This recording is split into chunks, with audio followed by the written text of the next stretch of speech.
Happy Self Love Sunday. I am Tarnisha Mosas, your host of Self Love Sundays with Sass. I am your vision strategist coach who comes every single Sunday so we can talk about all the ways in which we can better our best. And let's get something clear right off the bat. Yes, I'm talking to my high achievers, right? These are my people who are like they're not lazy. They show up, they grind, they're dependable, they're respected, and always in motion. But if we're being honest, your effort hasn't been matching your outcome.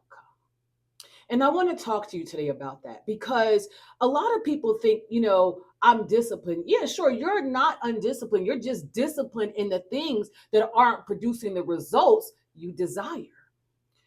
So discipline, you're disciplined in being busy. You're disciplined in doubt, right? You're disciplined in overgiving, overthinking, oversharing, overscheduling, but not in the practices that actually reconnect you, mind, body, and spirit to your purpose.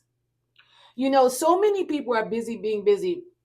And when it's time for like accountability, I have an accountability group. Sure, I also have clients, right? And we start talking, and they're talking about how they're so busy. And I ask the question, like, first of all, let's look at your calendar for real, right? And then when we look at it, it's like you're very, very disciplined. And all the things that have nothing to do with the true results of what you want. And then you wonder why you're not where you desire to be. It's not that you're lacking drive, you're lacking direction. Yeah, you have the drive, but you don't have clear direction. And I was studying, me, I'm studying the Bible. Okay, I was studying 1 Corinthians yesterday, and Paul said in 1 Corinthians 9:26, I do not run aimlessly, but how many of us are running hard with no alignment? How many of us are showing up for everything and everyone except the call God placed on their lives? That's me paraphrasing again. We talked about this last week. Okay, I paraphrased it. You can go read it for yourself. And let me give my disclaimer here. For those of you who are not followers of Jesus Christ, I want you to understand something. I'm not here to tell you who you should follow or how you should follow anyone. As a matter of fact, I'm okay with whoever you believe in. Here's my caveat to you. Ensure that you get into the book of which you follow and develop a firm foundation so that you can also connect back to yourself, mind, body, and spirit to walk in the purposes of which you are meant to walk in. Okay. And you don't have to be a believer to hear what a believer is saying. Okay. That part. So this week, we're not talking about more work. We're talking about wiser work. We're talking about intentional discipline that pulls you back into who you were created to be. And why do I say pull you back? I talked about this last week, right? We were who we were determined or destined to be was formed in our mother's womb. It just so happened that as we came to life, our environment, our parents, our friends, they helped shape a version of us that's not the true version of what God has called us to be. Okay, so that's why you'll hear me talk about pull you back into who you created to be, because it's been in you all along. It's not external. It's not something that somebody can give you. It's already been given to you. Okay, good morning. Good afternoon, good evening, depending upon what time you listen to this, right? So, Paul says he trains his body and brings it under subjection. Okay, not because he's afraid to lose, but because he refuses to live in contradiction.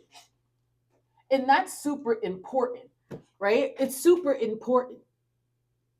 Okay, how many of you want clarity, peace, and impact, but living in ways that keep you in confusion, chaos, and survival?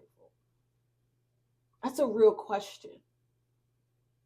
Right? So I hear a lot of people say, oh, I want peace in my life. I want clarity. I want to make an impact. I want to leave a mark on this world, right? But at the end of the day, you're living in ways that keep you confused, in chaos, and in survival mode, constantly in survival mode. That's an important question to ask. Discipline isn't punishment, it's protection. A lot of times I get this because I am a very disciplined person. And there's some things that happen in my life that help me understand that discipline has to be a way of life. When you are a disciplined being, how you operate, how you show up in your life, it's very, very different than someone who isn't on that trajectory. You're not all over the place. You have a morning routine, you have an afternoon routine, you have a night routine, you have a study routine. and it seems like, oh, it's boring. It actually isn't. What it does is it helps me to consistently stay in alignment, to consistently be on track for what it is that I said I'm going to do and the impact that I said I'm going to leave in this world, right? So discipline actually guards your clarity, it anchors your decision, and it aligns your actions with your assignment. So you don't just drift into destiny. You don't drift into it. You discipline your way into it. Real talk. Like, and so I want to be clear too, because a lot of times we think, oh, we're broken. No, this week is not about fixing yourself. It's about alignment. I've been talking about alignment for a minute because so many of us are out of alignment. Okay. And I said this too. A house divided against itself cannot stand. A house divided against itself cannot stand. And we're not even talking about the house of you. If you are disconnected mind, body, and spirit, right? Like you can't even stand the pressure that it's gonna take to be in the assignment, to do what the assignment is calling you to do. And there is some pressure. Everything is not unicorn, rainbows, and sunshines. We would love to believe that, but it's just not the truth, right? So these are the things that become important. And the truth is, most of us aren't burnt out because we're weak. We're burned out because we're out of alignment, and we're in places and spaces and environments with people in doing things that actually have nothing to do with where we're headed. And so you start to feel unfulfilled. This is why unfulfillment is there. I don't feel fulfilled in my life. Well, you're not, because you're spending time, reading things that don't help you develop mentally, emotionally, spiritually. You're not moving your body. You're not talking to the right people. You don't have, mentors in your life. You don't have a coach in your life. You don't have a therapist in your life. And all you're doing is hanging around people, places, and things that you think are going to bring you joy. And that's not what's happening. They're actually bringing you more confusion. And then when you make a decision about your life and you go ask a million people for clarity on that, not trusting what's in the inside of you. You have to trust what God put in the inside of you. You have to trust that still small voice. You have to trust what's speaking to you. You have to trust it. And then this is why we don't trust anybody else, because we don't trust ourselves. And so, you know me. If for those of you who have been around, I appreciate you, and I thank you so very much. And for those of you who are new, welcome, welcome, welcome. I'm super excited to actually have you here with me. So we're going to talk about it, right? So I'm going to give you 3 practical ways to get back into alignment. Number 1, first and foremost, you got to train your mind. I talked about the renewal of the mind last week. We have to get there, right? You have to feed it, guard it, and speak to it every single day. There's not a day that goes by when I'm not training my mind. There's not a day that goes by that I'm not doing mirror work. There's not a day that goes by that I'm not speaking into myself. There's not a day that goes by that I'm not reading in the word, right? So what does that do? In the word, to me, is the way, the truth, and the light, right? So that's where I'm going to go get my truth. That's where I'm going to go get my direction. That's where I'm going to go to retrain my mind.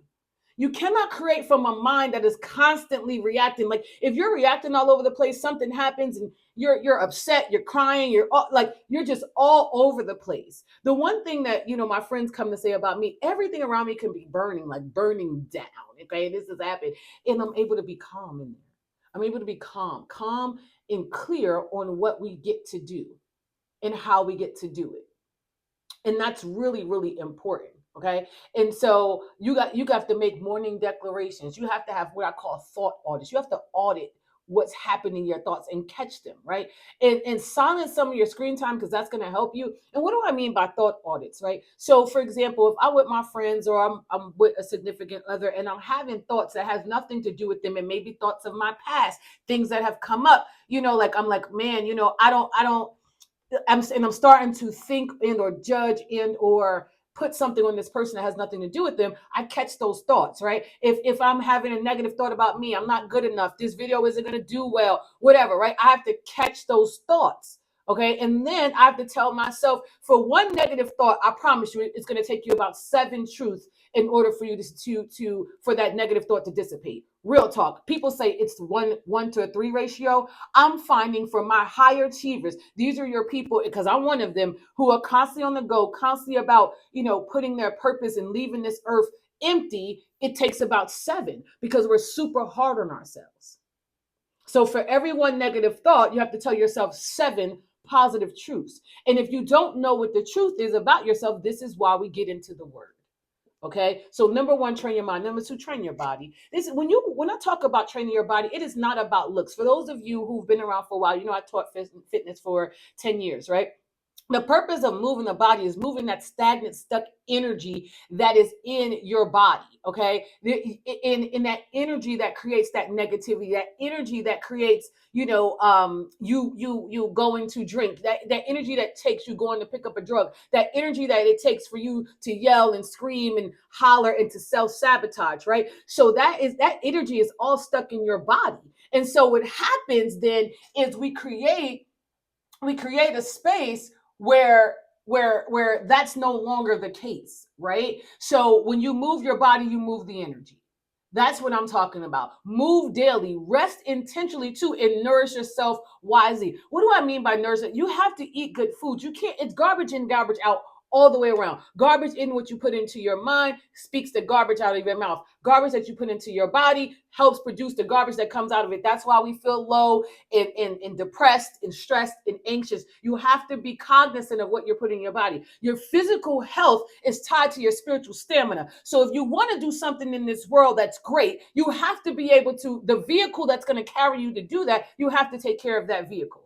Okay. And so that's number two, train your body. First, we trained our mind, right? Second, we train our body. Three, you have to train your spirit. You have to create a space for God to guide you beyond just Sunday. I love that you go to church. Priscilla Shire actually taught me this. She said, hey, it's great that you go to church on Sunday and you show up and you scream and you shout and you worship. That's wonderful. And it's what you do Monday through Saturday that really, where Sunday should just be confirmation and edification, right? It shouldn't be, you don't have to be religious. Let me just say that. It can be in stillness. It can be in gratitude. It can be in your journaling, but you have to stay connected to source so that your strategy doesn't get hijacked by stress. I'm going to say it again. You have to be connected to source so that your strategy doesn't get hijacked by stress. Because when you get stressed out, you feel overwhelmed, you feel all this pressure, and what happens is you want to move away from your purpose. It actually creates an environment where you want to run from your purpose. Okay. And so self discipline isn't deprivation, it's devotion to your design. Okay. Self discipline isn't deprivation, it's devotion to your design. Okay. So I understand like hearing this can be like heavy. And I want us to hear it because we are now almost to the, we're in the, well, we're not now, we're in the second half of the year at this point. And so you weren't called to be exhausted and overcommitted and spiritually disconnected. You're called to live in alignment and be disciplined and purposeful. And I know the truth of the matter is, it feels like discipline is restriction. It's not. It's about design. It's about getting to the places that you desire to be in your life. You want to be a speaker, you want to be a coach, you want to be an entrepreneur, you want to earn more, you want to get to the bag. You want to get to the bag, and you got to get to the discipline. Okay, you want to go get the money, go get the money. It means you have to get disciplined about how to get there. Okay, and again, that's if you want to live the life that God, assigned. You have to train for it like it matters.